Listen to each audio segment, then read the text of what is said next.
Praise the Lord. Disciples of Christ church reverend Abhinav Paul महिला सभा आराधना में मैं आप सभी का हार्दिक स्वागत करती हूँ।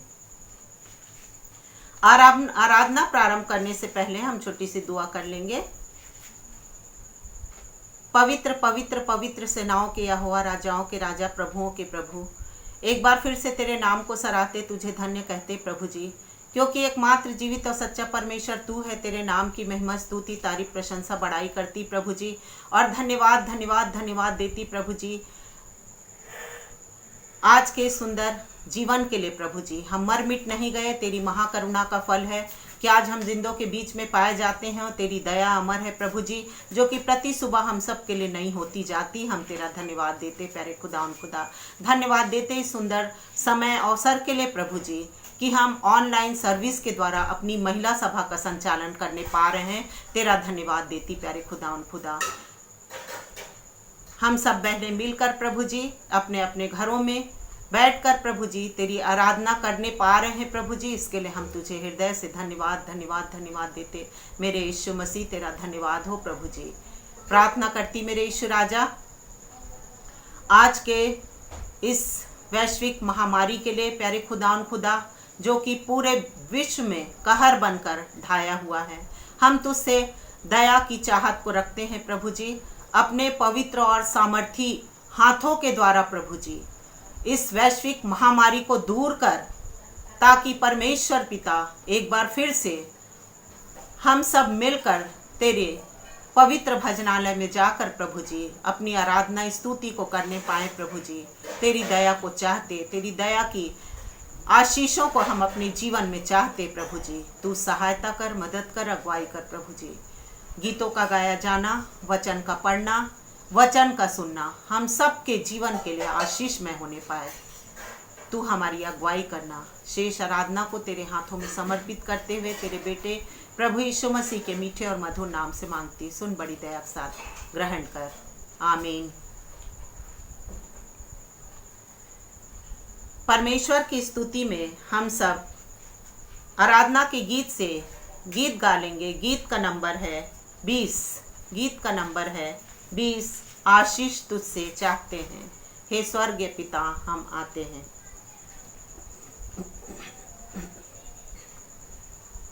आशीष तुझसे चाहते हैं, हे स्वर्गीय पिता हम आते हैं। आशीष तुझसे चाहते हैं, हे स्वर्गीय पिता हम आते हैं। कोई खूबी है न लिया कर, बख्शो हमको अपनी ताकत। कोई खूबी है न लिया कर, बख्शो हमको अपनी ताकत। खाली दिलों को लाते हैं, खाली दिलों को पिता हम आते हैं। आशीष तुझसे चाहते हैं, हे स्वर्गीय पिता हम आते हैं। हमने बहुत खताएं की हैं, रहे निकम्मे जफाएं की हैं। हमने बहुत खताएं की हैं, रहे निकम्मे जफाएं की हैं। शर्म से सर झुक जाते हैं, शर्म से सर झुक जाते हैं, हे स्वर्गीय पिता हम आते हैं। आशीष तुझसे चाहते हैं, हे स्वर्गीय पिता हम आते हैं। तुम हो शक्ति मान प्रभु जी, कुदरत तुम्हारी शान प्रभु जी। तुम हो शक्ति मान प्रभु जी, कुदरत तुम्हारी शान प्रभु जी। हम दो सन्ना गाते हैं,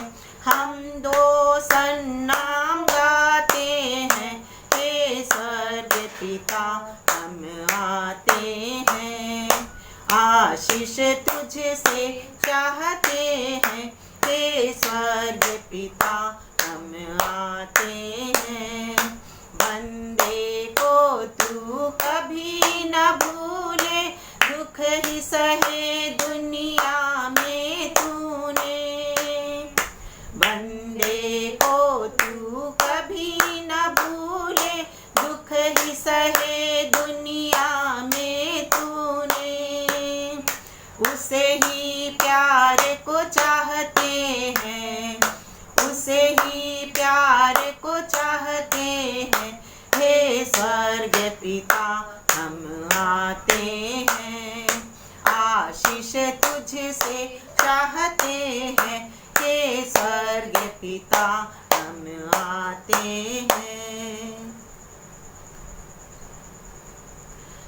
बाइबिल पठन के लिए हम पवित्र शास्त्र बाइबिल में से निकाल लेंगे पहला कुरंथी 13 अध्याय।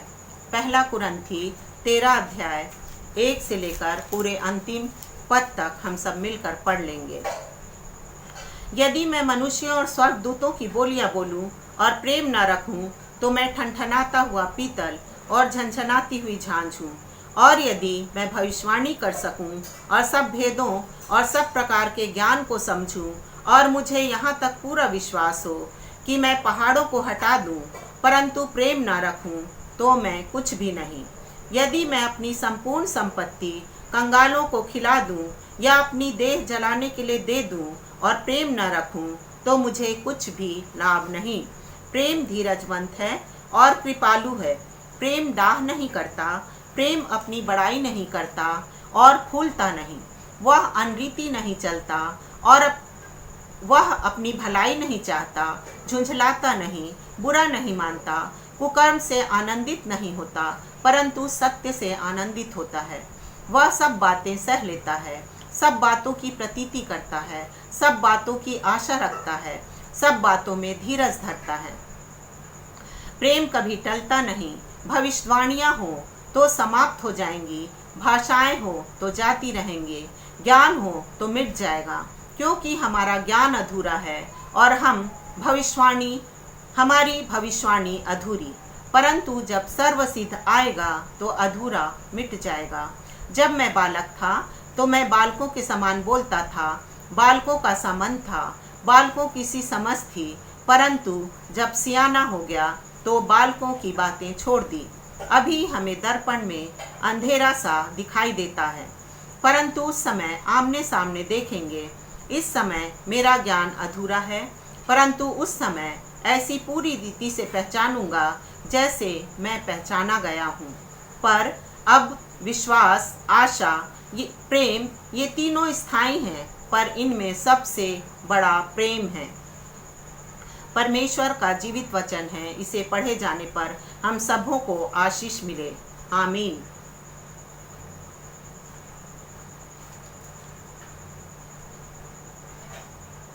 वचन के खुलने से प्रकाश उत्पन्न होता है।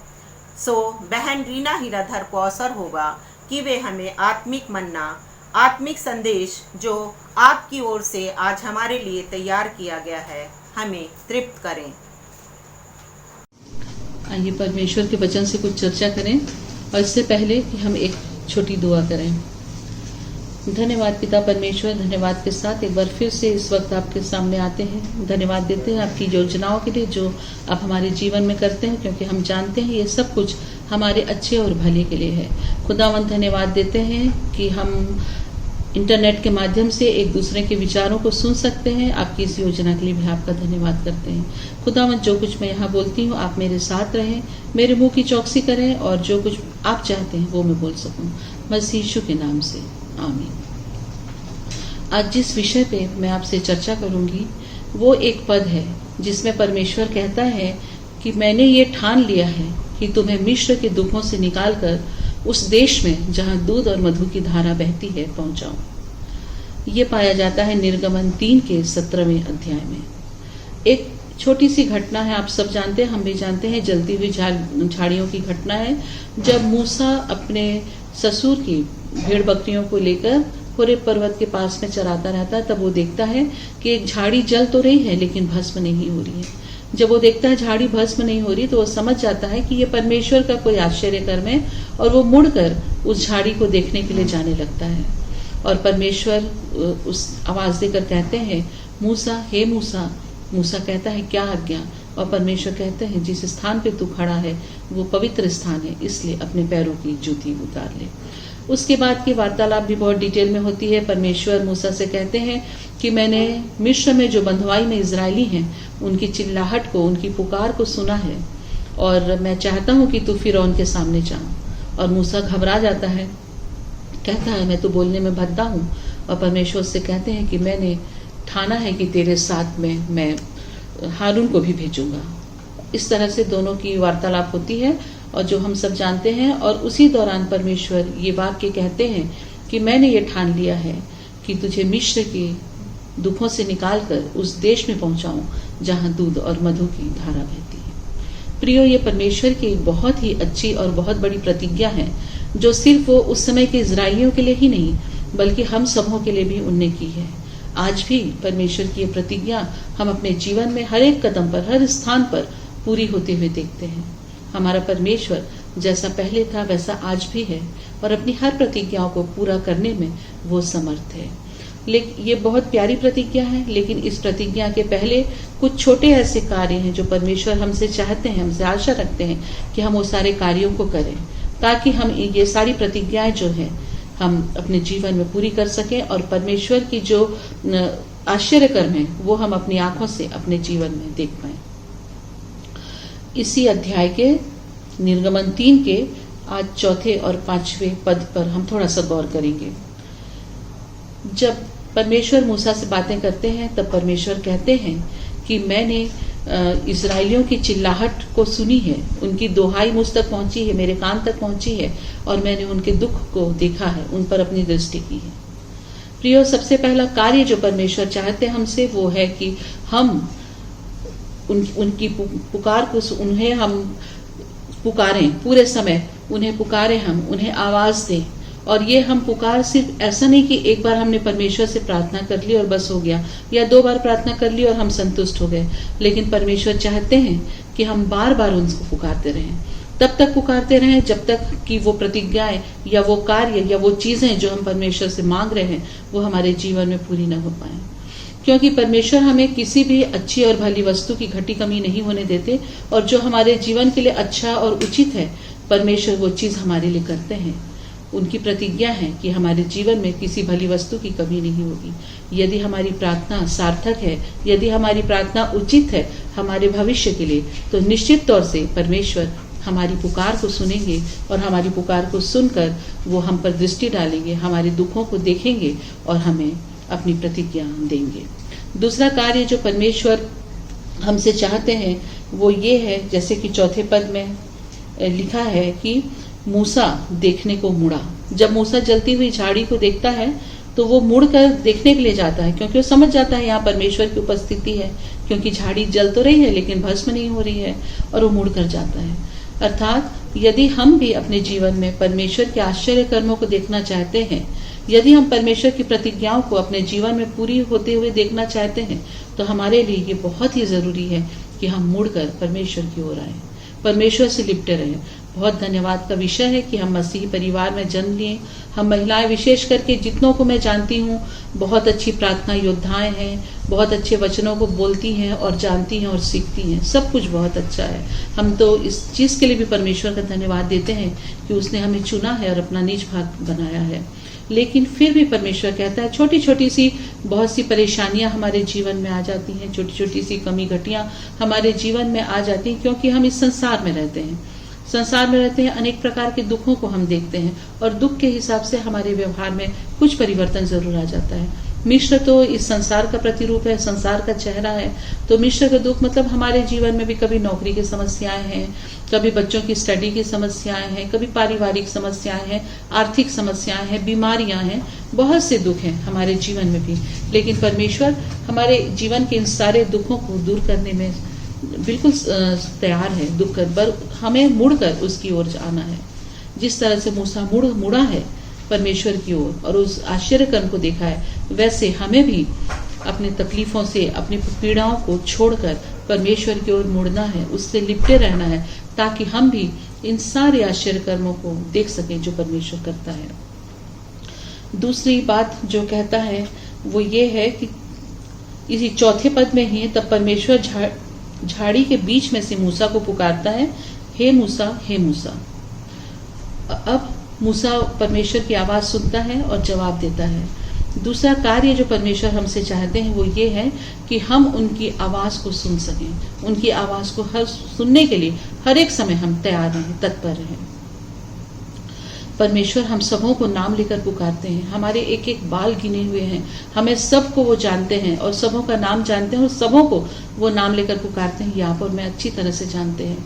लेकिन बहुत बार ऐसा होता है कि इस संसार के शोरगुल में, इस संसार के चमक धमक में, कोलाहल में हम परमेश्वर की आवाज को सुन नहीं पाते हैं। परमेश्वर की धीमी और मध्यम और मीठी आवाज को हम सुन नहीं पाते हैं और इधर उधर हम भटकते रहते हैं। अपनी परेशानियों को दूर करने के लिए, अपनी तकलीफों को दूर करने के लिए हम यहाँ से वहाँ भटकते रहते हैं।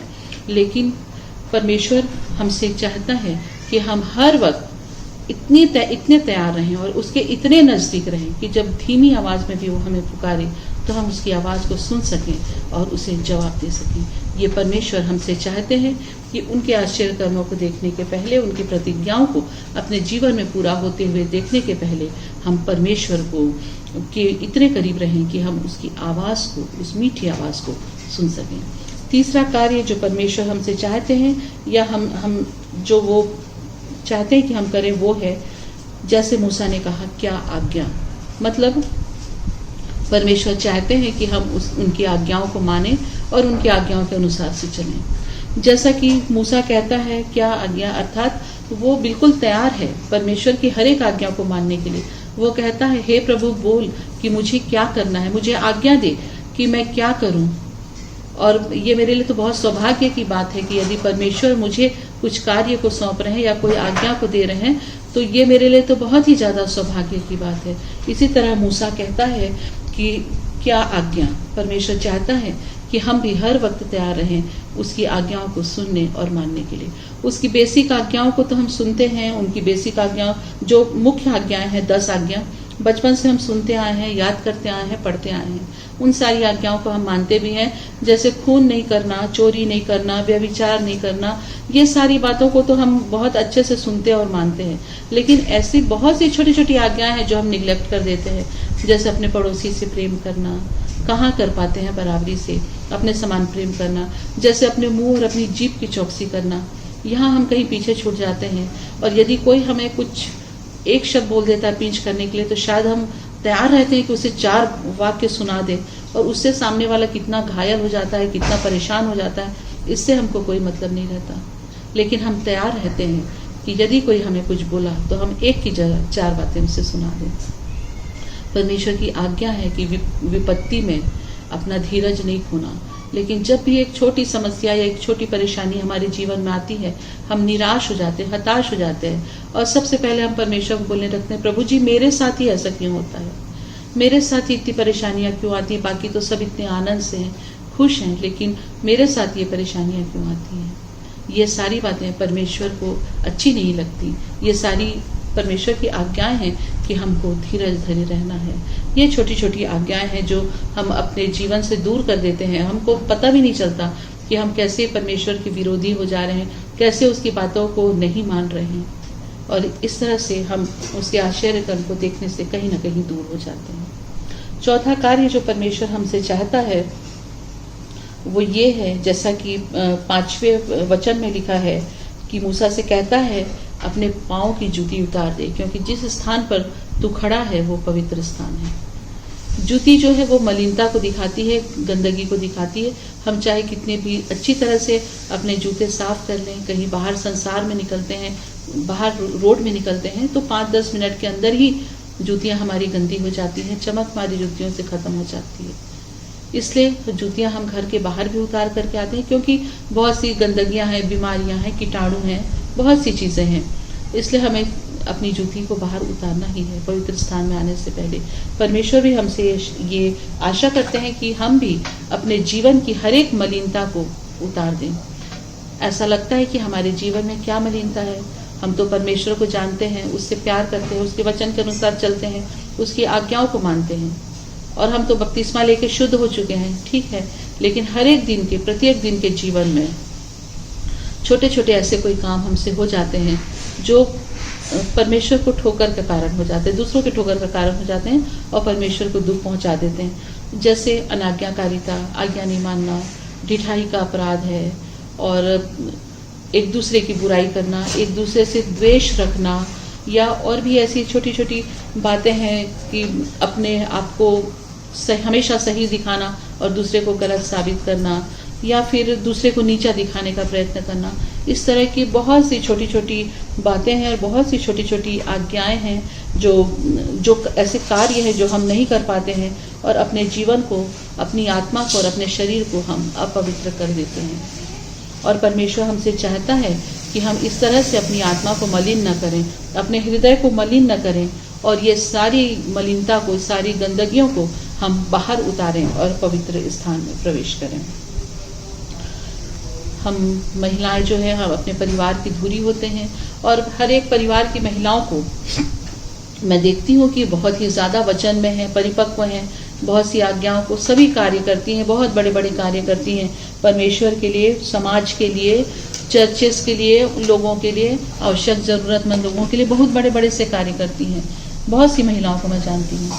लेकिन हम महिला जो है, हम परिवार की धुरी है। परमेश्वर ने हमें परिवार की धुरी बनाया है। हमारे चारों ओर हमारा परिवार है, हमारे पति हैं, हमारे बच्चे हैं, पर क्या हमारे लिए इतना ही पर्याप्त है कि हम उन आज्ञाओं को माने, या परमेश्वर इन सारे ये कार्य, छोटे छोटे जो 4-5 कार्य मैं अभी यहाँ बताई हूँ, इन सब कार्यों को हम अपने जीवन में करें और करते हैं, तो क्या इतना ही पर्याप्त है कि सिर्फ हम महिलाएं ही करें?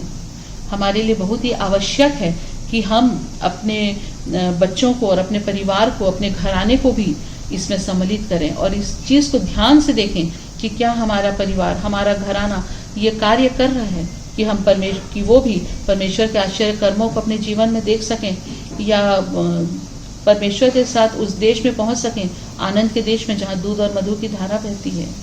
मैं ज़रूर इस बात को मानती हूँ कि परमेश्वर के साथ हर किसी का रिश्ता जो होता है वो व्यक्तिगत रहता है, पर्सनल रिलेशन रहता है, लेकिन उसके बावजूद महिलाओं को आज्ञा दी गई है, जैसा कि नीति वचन में कहता है कि महिला जो है, एक स्त्री जो है, वो अपने घराने के चाल चलन को गौर से देखती है। ये परमेश्वर की आज्ञा है हम महिलाओं के लिए कि हम अपने परिवार के चाल चलन को गौर से देखें कि क्या हो रहा है, और क्या हमारे बच्चे या हमारा परिवार इन सारे आश्चर्य कर्म तक पहुंचने के योग्य हैं, या ऐसे कार्य कर रहे हैं कि हम ये सारे आश्चर्य कर्म को वो भी अपने जीवन में देख सकें। छोटी छोटी सी बातें हैं जो उन्हें सिखाना है, और ये हमारे लिए, हम महिलाओं का ही कार्य है कि हम अपने परिवार को इन छोटी छोटी बातों के लिए अलर्ट करें कि बहुत बड़े बड़ी तो गुनाह नहीं, बड़े बड़े पाप नहीं, कोई हत्या नहीं, कुछ नहीं, लेकिन छोटी छोटी ऐसी भूलें हो जा रही हैं जो हमें परमेश्वर से दूर कर रही हैं, या परमेश्वर के आश्चर्य कर्म को देखने में हमारे लिए रुकावट उत्पन्न कर रही है, या उस आनंद के देश में हम पहुंच नहीं पा रहे हैं। जैसे आज का एक युग है, बहुत ही बड़ी पीड़ा सांसारिक रूप से देखा जाए तो महामारी के रूप में आई है कोरोना की, और परमेश्वर का वचन ये कहता है कि यदि अपने अपराधों को मानोगे और मुझसे, मेरी ओर फिर कर मुझसे प्रार्थना करोगे, तो इन सारी तकलीफों से, इन सारी पीड़ाओं से हम दूर हो जाएंगे। ये हमारे लिए ज़रूरी है कि सिर्फ हम ही नहीं, बल्कि हम गौर करें कि क्या मेरा घराना, मेरा परिवार भी इन सारी बातों को सुन रहा है, इन सारी बातों को मान रहा है, और परमेश्वर के वचन के अनुसार चल रहा है कि नहीं चल रहा। ये हमारे लिए कोई आश्चर्य की बात नहीं है, क्योंकि वचन तो कई समय पहले से बता चुका है कि इस तरह की महामारियां आएंगी, इस तरह की बीमारियां आएंगी। वचन तो बहुत पहले से बता चुका है हमको, और हम इस बात को जानते भी हैं कि इस तरह की सब चीज़ें आने वाली हैं, और ये ऐसे चिन्ह हैं जो हमें बताते हैं कि ये अंत का दिन है, बिल्कुल अंतिम दिन है। और ऐसे समय तो हम महिलाओं को और भी ज़्यादा अलर्ट हो जाना है, अपने परिवार के लिए प्रार्थना करने के लिए, अपने घराने को प्रार्थना में सम्मिलित करने के लिए, और घराने के चाल चलन को ध्यान से देखने के लिए, क्योंकि एक दिन ऐसा ज़रूर आएगा जब हम परमेश्वर के सामने उपस्थित होंगे। हम महिलाएं परमेश्वर के सामने उपस्थित होंगी, और परमेश्वर हमसे सवाल करेगा। सिर्फ ये सवाल नहीं करेगा कि क्या तू कुशल से है, परमेश्वर हम महिलाओं से पूछेगा, क्या तू कुशल से है? क्या तेरा पति कुशल से है? क्या तेरे बच्चे कुशल से हैं? तब हम परमेश्वर को क्या जवाब देंगे? ये हमारे लिए उस स्थिति को सोचिए कितनी शर्मिंदगी की बात होगी कि हम परमेश्वर के सामने निरुत्तर हो जाएंगे।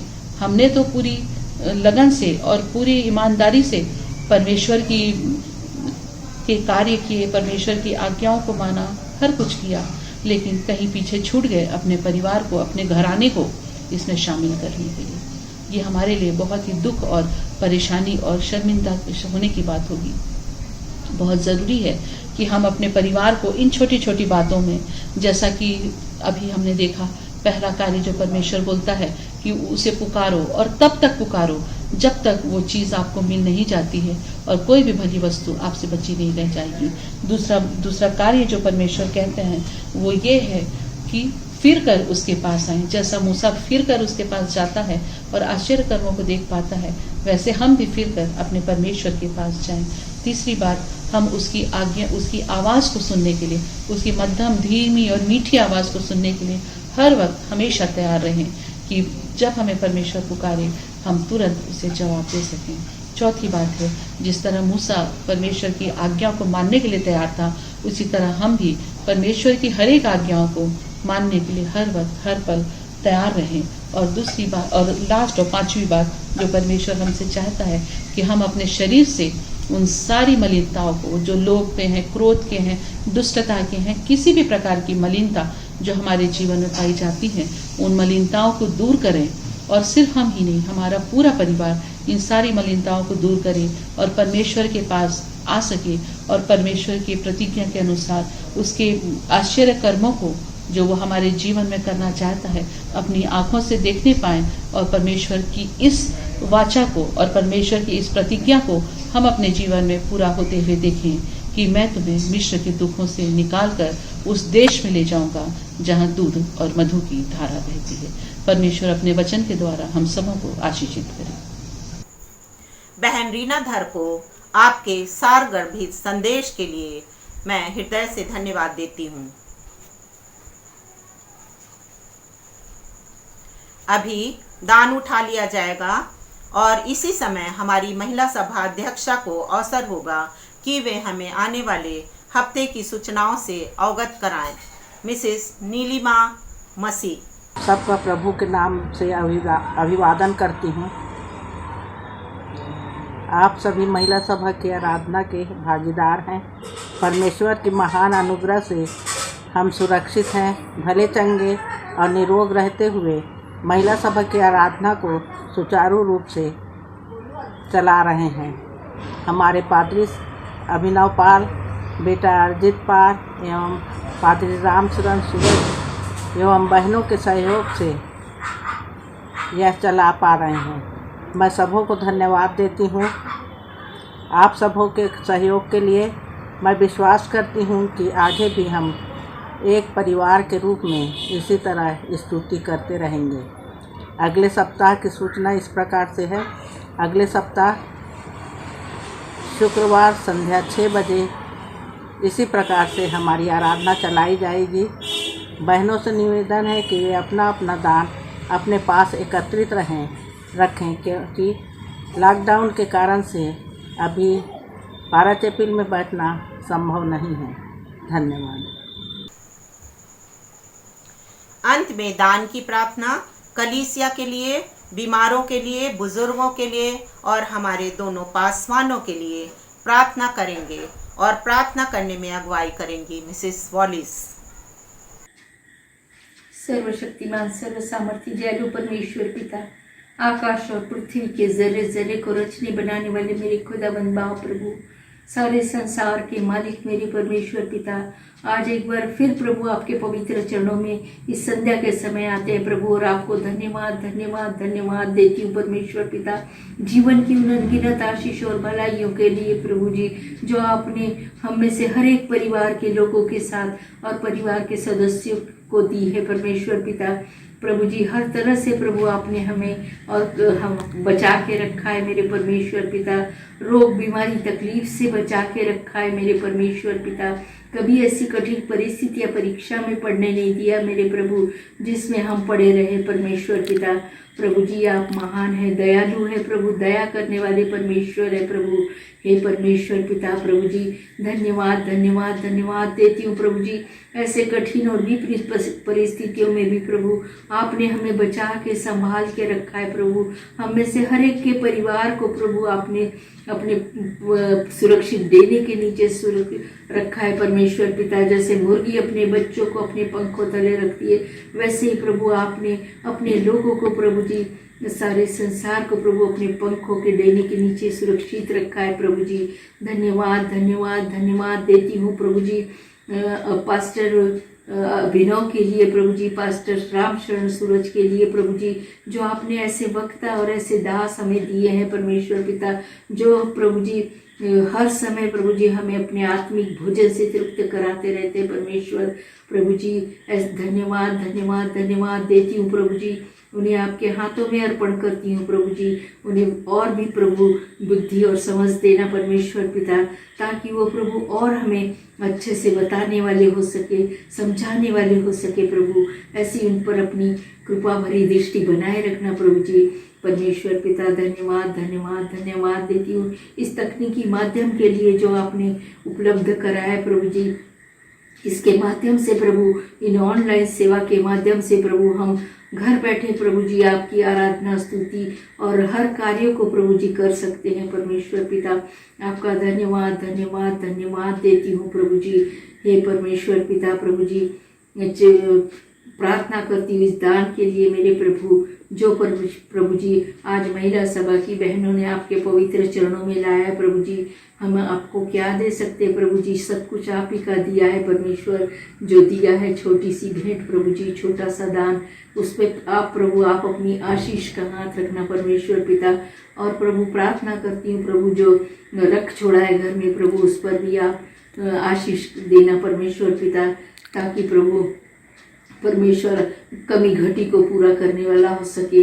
इस दान के माध्यम से प्रभु, इस छोटे से दान के माध्यम से प्रभु, जो भी आपकी सेवा में खर्च करने वाले हैं प्रभु जी, वो पूरा होने पाए परमेश्वर प्रभु जी। प्रार्थना और विनती करती हूँ प्रभु जी हर एक बातों के लिए प्रभु जी। आपको धन्यवाद धन्यवाद धन्यवाद देते हुए प्रभु, प्रार्थना प्रभु यीशु के नाम से मांगती हूँ प्रभु, सुनिए और दया से कबूल कीजिए, आमीन।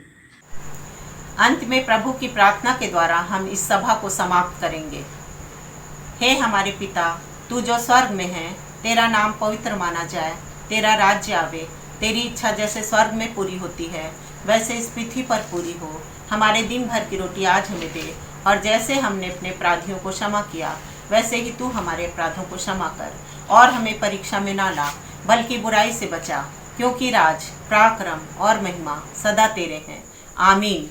आप सबों को जय मसीह की।